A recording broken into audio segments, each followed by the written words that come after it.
For today's video, mini vlog mga bossing, tara samahan nyo na naman ako sa panibagong araw ko. Today nga mga bossing ay lumabas kami ng mga kapatid ko mga bossing. Ngayon nga kasi ay birthday ni ate mga bossing. Kaya dito ay tinry ko naman kung maglaro dito kung makakakuha ko, pero hindi ko siya makuha mga bossing. Parang relasyon nyo lang yan na hindi mo makuha kung ano yung ugali niya. Charis, hindi ganun.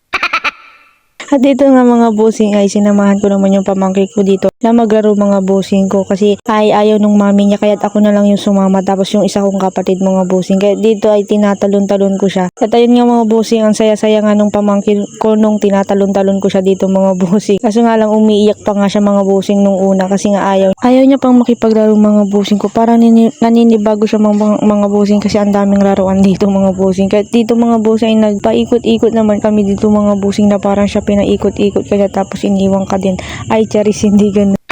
May iba na tayo mga bossing. Dito mga bossing nag-ikot-ikot nga kami dito ng aking kapatid na ayan, si Kalbo.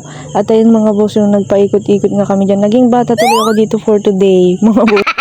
At dyan sabi ko, iikot nyo. Tapos kita nyo yung camera dyan. Sabi ko ganyan. Tapos binato ng kapatid ko, hinayupak na yan.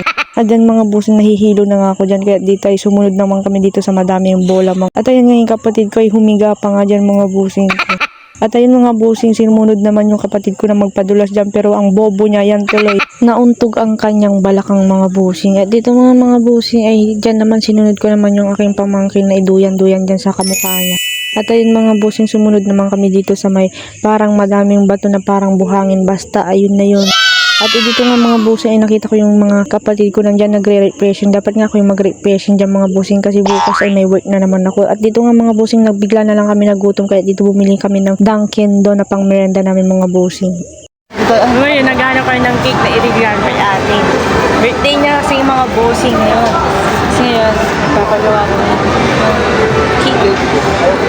At dito nga mga bossing, nagtago kami ng aking kapatid para bumili ng cake dito mga bossing. At ayan na nga yung cake na aming napili ng aking kapatid. Bali nag-ambagan nga kami dyan ng aking kapatid para mabili namin ito mga bossing, para ma-surprise namin si ate kahit na ayan lang ang kaya namin ibigay sa kanya yung cake. Naks naman. At dito nga mga bossing, kalbo nga yung aking kapatid dyan na parang unggoy. At dito na namin sinerebrate yung kanyang birthday sa Mang Inasal mga bossing. At ayun na nga mga bossing, kakain muna kami dito mga bossing. Talagang happy na birthday mo pa. Happy birthday ate. At dito na nga mga bossing, pagkatapos nga namin kumain, pumunta kami dito sa Yoratex mga bossing para bumili kami dyan ng doormat para naman doon sa aming bahay mga bossing. At dito nga mga bossing ay uuwi na rin kami mga bossing. So hanggang dito ko na rin tatapusin tong mini vlog natin. Don't forget to follow Jim Frias. Bye bye!